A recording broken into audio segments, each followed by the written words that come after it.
আজকে এখানে প্রশাসন যারা আছেন, এখানে আইনি প্রশাসনরা আছেন, থানার লোকেরা আছেন, এখানে ইয়াউনি সাহেবরা আছেন।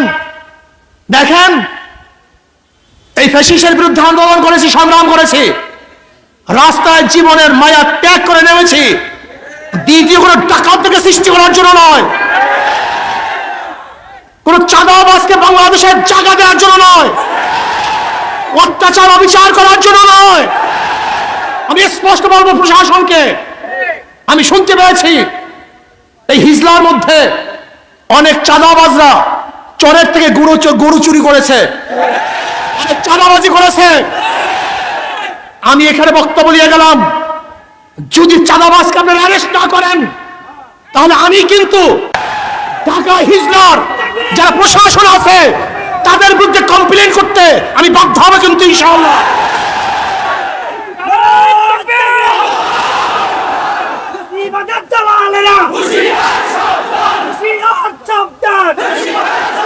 আমি প্রশাসনকে বলবো, আপনারা আমাদেরকে চিনতে ভুল করিয়েন না। আমরা কাউকে ভয় করে কোনোদিন কথা বলি নাই। যখন শেখ হাসিনার প্রচন্ড দাপট ছিল, শক্তি ছিল, তখন রাজপথে আঙ্গুল ধুয়ে তার বিরুদ্ধে কথা বলেছি। এই জীবনের মায়া ত্যাগ করে তারপর রাস্তায় নেমেছি। আন্দোলন করবো আমরা, সংগ্রাম করবো আমরা, জীবন দেবো আমরা, বঙ্গ হবো আমরা, আর ডাকাত এবং চুরি করবো তোমরা। এটা সহ্য হবে না।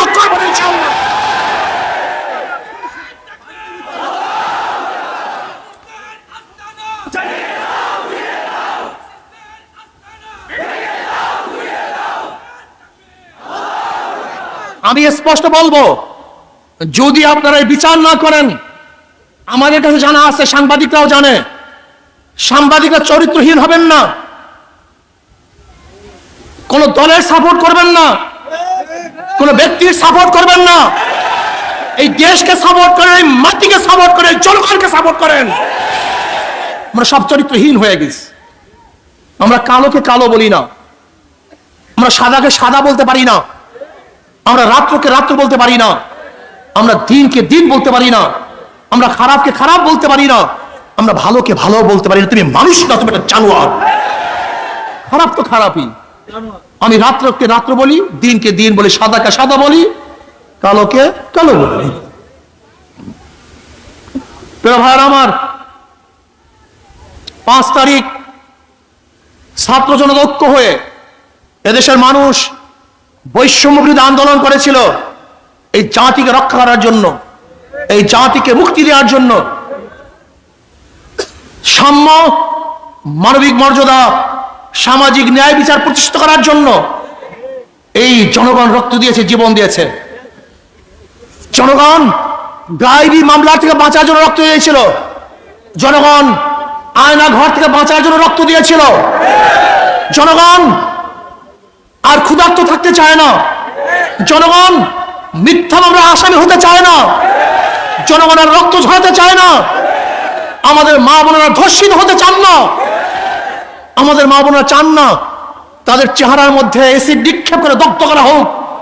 আমাদের মা বোনেরা চান না ধর্ষণ করার পরে তাদের হত্যা করা হোক। আমার মা বোনেরা চান না তাদের ইজ্জত হানি করা হোক। আমার যুবকরা চান না বেকার থাকতে, আমার গরিবরা চান না ক্ষুধার্ত অবস্থায় থাকতে, বস্ত্রহীনরা চান না বস্ত্রহীন অবস্থায় থাকতে, গৃহহীনরা চান না খোলা আকাশের নিচে ঘুমাতে। আজকে যারা চিকিৎসার অভাবে ধুকে ধুকে মরছে, তারা চিকিৎসার অভাবে ধুকে ধুকে মরতে চান না। আজকে যারা হাজারো গরিব সন্তান মেধাবী কিন্তু অর্থের অভাবে পড়াশোনা করতে পারে না, তারা চায় না মূর্খ থাকতে। আমরা দেশ করতে চাই যে দেশের মধ্যে থাকবে সাম্য, মানবিক মর্যাদা, সামাজিক ন্যায় বিচার, যেখানে থাকবে ছেলেদের অধিকার, কামারদের অধিকার, ঋষির অধিকার, চামারের অধিকার, মেতরের অধিকার, শ্রমিকদের অধিকার, যেখানে থাকবে পুরুষের অধিকার, মহিলাদের অধিকার, যেখানে থাকবে সমস্ত মানুষের অধিকার, মুসলমান, হিন্দু, খ্রিস্টান, বৌদ্ধ, যে বাংলাদেশের নাগরিক প্রত্যেকের অধিকারকে প্রতিষ্ঠিত করতে চাই। সেই দেশ আমরা চাই, এই দেশের কল্যাণ চাই, এই দেশকে মুক্ত করতে চাই। কিন্তু বুঝতে আমি সমস্ত জনগণকে বলবো, আজকে বাংলাদেশ স্বাধীন হয়েছে 53 বছর, অথচ সিঙ্গাপুর, মালয়েশিয়া সহ এই দেশগুলি একই সাথে স্বাধীন হয়েছিল। তাদের স্বাধীনতার বয়স একই টাইম, অথচ কোথায় সিঙ্গাপুর আর কোথায় বাংলাদেশ, কোথায় মালয়েশিয়া আর কোথায় বাংলাদেশের কারণটা কি? এর কারণটা কি? আমার যুবক বাবারা খুব ভালো মতো বোঝার চেষ্টা করো। মেধাকে কাজে লাগাও, জোয়ারে গাও ভাষাবা না, গরুর পালের মতো চলবা না। আল্লাহ তোমাকে গরু বানান নাই, মহিষ বানান নাই। আল্লাহ তোমাকে বিবেক দান করছেন, মেধা দান করছেন। তুমি মেধা দিয়ে কেন চিন্তা করবা না? এর কারণটা কোথায়?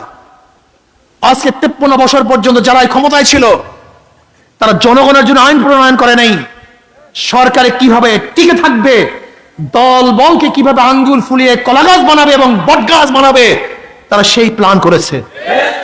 জনগণকে কিভাবে নির্যাতন করবে, নিপীড়ন করবে, জেলের মধ্যে ঢুকাবে, অবৈধভাবে তাদেরকে ফাঁসিতে ঝুলাবে, সেই আইন করা হয়েছে।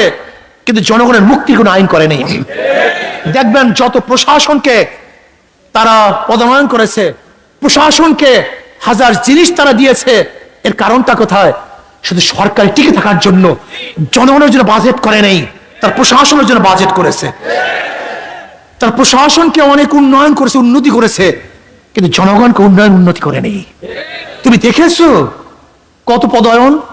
সচিব এতজন, এডিশনাল সচিব এতজন, যুগ্ম সচিব এতজন, আবার সিনিয়র সচিব এতজন, শুধু ভর্তি করছে এদের কোঠা। কিসের জন্য?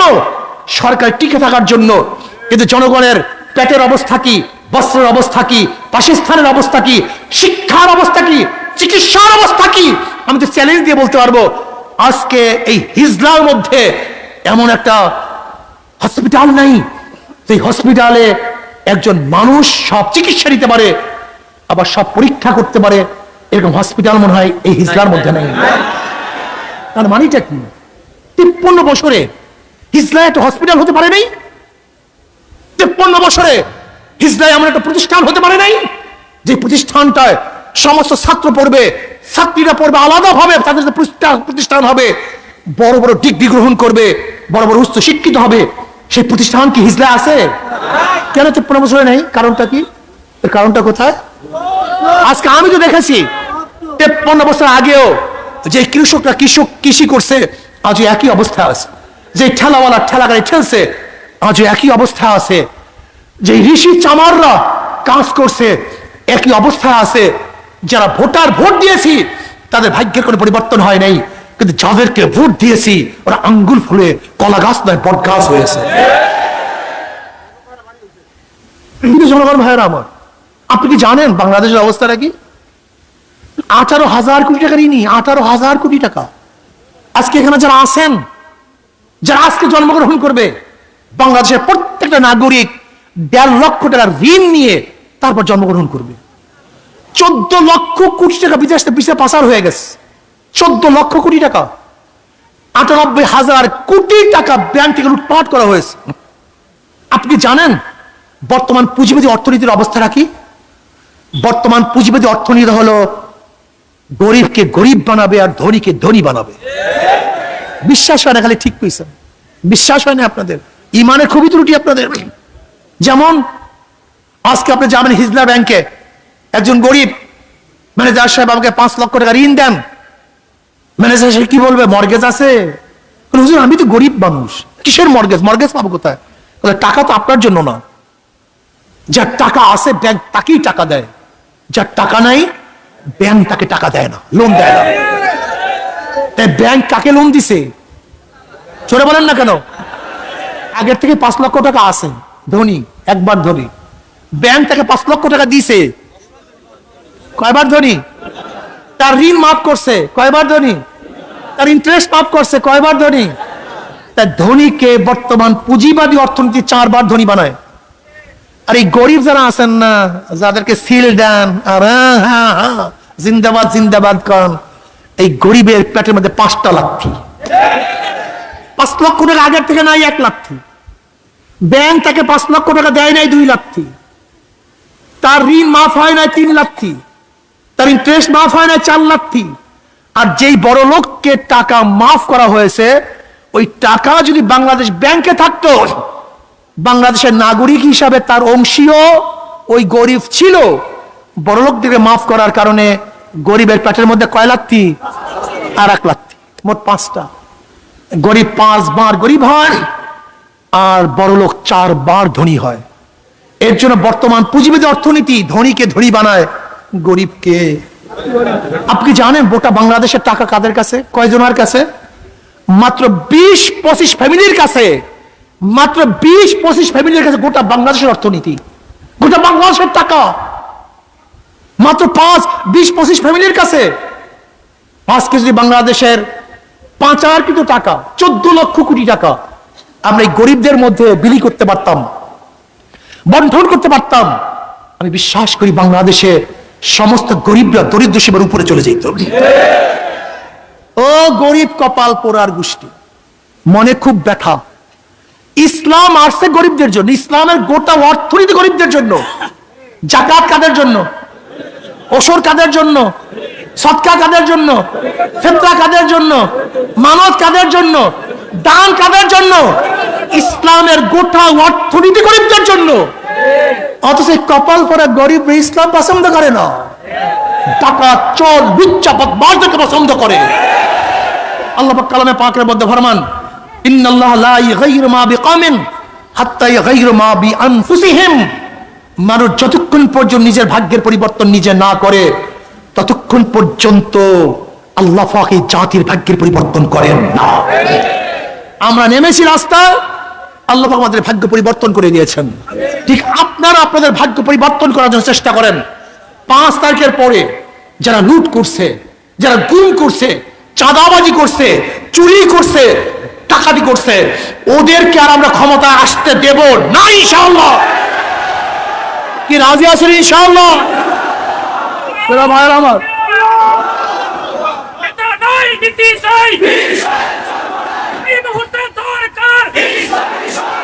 জনগণ ভাইয়ের আমার, জনগণ ভাইয়ের আমার, খুব ভালো মতো শোনেন, শোনার চেষ্টা করুন, শোনার চেষ্টা করুন। আজকে 53 বছরেও মানুষের ভাগ্য পরিবর্তন না হওয়ার কারণটা কি? আমি অনেক সময় বলি, একজনের নাম এ, একজনের নাম বি, একজনের নাম সি, 3 জনই সুর। এ কি? বি, সি, 3টাই ক্ষমতা আছে। ক্ষমতায় কে? কি করবে? আন্দোলন, সংগ্রাম, বিপ্লব, হরতাল। হটাও এ, বসাও বি। কথা বলেন না, কি করবে? কি করবে? আবার আন্দোলন, আবার সংগ্রাম, বিপ্লব, হরতাল, রক্ত ঝরাও। হটাও বি, বসাও সি। কি করবে? ঘটনাটা কি? ঘটনাটা কি? খুব ভালো মতো বোঝেন, বোঝার চেষ্টা করুন। ওসি যায়, ঘুষ যায় না। কথা বলে না কেন? ডিসি পরিবর্তন হয়, ঘুষের পরিবর্তন হয় না। ডিসি যায়, দুর্নীতি যায় না। কারণটা একদিন চিন্তা করছেন? এর জন্য আমাদের শায়খ আমার কথা বলে, আমাকে প্রশ্ন করছে একজন ঢাকায় সাংবাদিকরা যে হুজুর আপনি এক সরকার কয় টার্ম চান? এক সরকার কয় টার্ম চান? অনেকে তো প্রস্তাব দেয় 2 টার্মের বেশি প্রাইম মিনিস্টার একজন হতে পারবে না। আপনি কয় টার্ম চান? 1 টার্ম না 2 টার্ম? আমি বললাম ভাই, যে চোর 1 বছর ক্ষমতায় থাকে 1 বছর চুরি করবে, আর যদি সৎ মানুষ 100 বছর থাকে 100 বছর চুরি করবে না। চোর যদি 1 টার্ম থাকে 2 টার্ম থাকে ওরা চুরি করবে, ডাকাতি করবে। আর যদি সৎ মানুষ 100 বছর থাকে, কথা বলে না কেন? প্রমাণ কি? আমাদের চোরা বরিশালের মেয়র খোকন, আমাদের চোরা খোকন, ওই যে চুরি করিয়া ডাকাতি করিয়া মেয়র হইছে, নাম শোনেন না? চোরা খোকনের ক্ষমতায় ছিল কয়দিন মেয়রের? 8 মাস মাত্র। কয় মাস? পত্রিকায় দেখছেন চুরি করছে কত? 100 কোটি টাকা মাত্র 8 মাসে।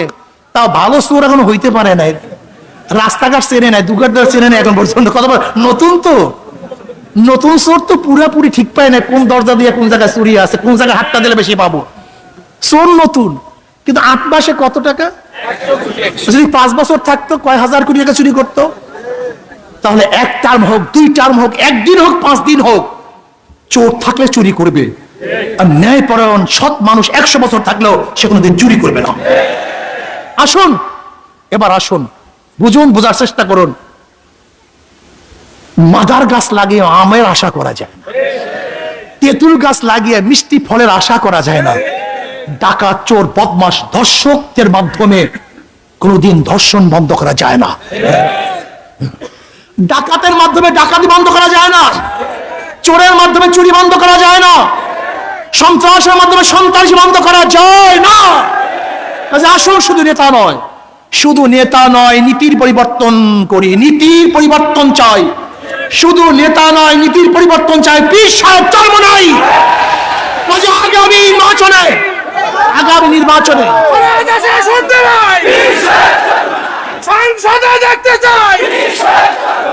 আমার যুবক বাবারা, আমার মুরব্বী বাবারা, আমার পর্দালা জ্ঞানী মা বোনেরা, জনগণ ঐক্য হন। কারণটা কি? ওরা তো কিছু কুকুর পালে, যেমন কুকুরকে কিছু দিলে কুকুরের হুঁশ থাকে না, ঠিক ওরা এরকম কুকুর পেলে কিছু কিছু মানুষদেরকে অত্যাচার করে, অবিচার করে, ভয় দেখায়। কিন্তু জনগণ যদি ঐক্য হয়, কুকুর আর টিকতে পারে না। আপনার ঐক্য হন, জনগণ ঐক্য হন, ভোটার ঐক্য হন, জনগণ ঐক্য হন, ভোটার ঐক্য হন, জনগণ ঐক্য হন। যেই দলের মধ্যে চোর আছে, ডাকাত আছে, গুন্ডা আছে, ধর্ষক আছে, চাঁদাবাজ আছে, ওদের কবরে ঠুক মারি ওদেরকে প্রত্যাখ্যান করলাম, বয়কট করলাম। আপনার ঐক্য হন, আপনার ঐক্য হন। যদি জনগণ ঐক্য হন, ছাত্র জনতা ঐক্য হন, যে এই বুলাদিতে, এই হিজলার মধ্যে কোনো চাঁদাবাজ দেখতে চাই না। যেখানে চাঁদাবাজি হবে, সমস্ত ছাত্র এবং জনগণ ঐক্য হয়ে ওদেরকে প্রতিহত করেন, দেখবেন ইনশাআল্লাহ চাঁদা মুক্ত এক দেশ আমরা করতে পারবো, সন্ত্রাস মুক্ত এক দেশ করতে পারবো। আরেকটা কথা মনে রাখতে হবে, আমাদের বর্তমান সংবিধানের মধ্যে জাতীয়তাবাদ, ধর্মনিরপেক্ষবাদ, সমাজতন্ত্রবাদ এবং গণতন্ত্রবাদ, এই 4 ভিত্তিতে দেশ চলতেছে। কয় ভিত্তি? কিন্তু 53 বছরে এই 4 মূলনীতি আমাকে শান্তি দিতে পারে নাই, জনগণকে মুক্তি দিতে পারে নাই। আমরা সবুজ বাংলা দেখেছি, সোনার বাংলা দেখেছি, নতুন বাংলা দেখেছি, ডিজিটাল বাংলা দেখেছি, স্মার্ট বাংলা দেখেছি। আর আমরা ডিজিটাল বাংলা দেখতে চাই না, সবুজ বাংলা দেখতে চাই না, এবার ইসলামী বাংলা দেখতে চাই। কি বাংলা দেখতে চাই? ইসলামী বাংলা দেখতে চাই। কে রাজি আছেন? নারায়ে তাকবীর, নারায়ে তাকবীর, আল্লাহু আকবার।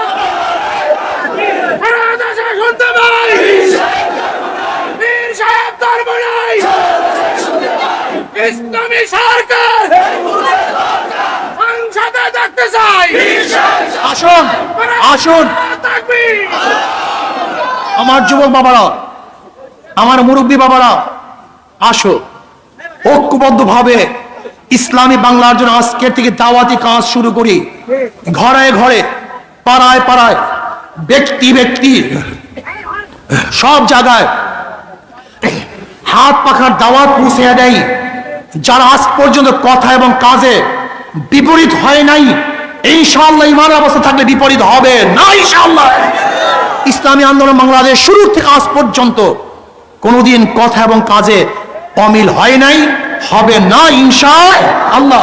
কাজে আসুন আমরা সম্মিলিতভাবে আল্লাহর জমিন, আল্লাহর হুকুমত কায়েম করার জন্য, ইসলাম হুকুমত কায়েম করার জন্য হাত পাকায় ভোট দেই, ইসলামী আন্দোলন ঐক্যবদ্ধ হই। আর আমার শেষ কথা বলিয়েন না, শেষ কথা, অনেক ভদ্র মানুষ আছেন, শিক্ষিত মানুষ আছেন, যারা রাজনীতিতে অংশগ্রহণ করেন না, পচা গান্দা রাজনীতির কারণে তারা রাজনীতিতে অংশগ্রহণ করেন না। আমি ওই সমস্ত ভাইদেরকে বলবো, আমার পর্দার মাদেরকে বলবো, আপনার মতো ভালো লোকগুলি রাজনীতি না আসার কারণে ডাকাতরা এখানে স্থান নিয়েছে, চোরেরা এখানে স্থান নিয়েছে, ধর্ষক এটা দখল করেছে। আপনার মতো ভালো লোক যখন এখানে আসবে, তখন ডাকাত চোরেরা এখানে থাকতে পারবে না ইনশাআল্লাহ। আজকে থেকে আমি বলবো, সেই ভালো লোকগুলি ইসলামী আন্দোলন অংশগ্রহণ করুন। আসুন আমরা সবাই একই সাথে কাঁধে কাঁধ মিলিয়ে ইসলাম হুকুমত কায়েম করার জন্য, দুনিয়াতে মুক্তি, আখিরাতে শান্তি পাওয়ার জন্য আল্লাহ পাক আমাকে এবং আমাদের সবাইকে একই সাথে কাজ করার তৌফিক দান করেন। আপনার এই বৃষ্টির মধ্যে কাদার মধ্যেও সবকিছু উপেক্ষা করে এখানে আসছেন। আমার বিশ্বাস যদি হিজলার লোক সব একত্রিত হন তাহলে অবশ্যই অবশ্যই ইনশাআল্লাহ এদেশে কলেমার পতাকা উড্ডয়ন হবেই হবে ইনশাআল্লাহ। আল্লাহ আমাকে আমাদের সবাইকে একই সাথে কাজ করার তৌফিক দান করেন।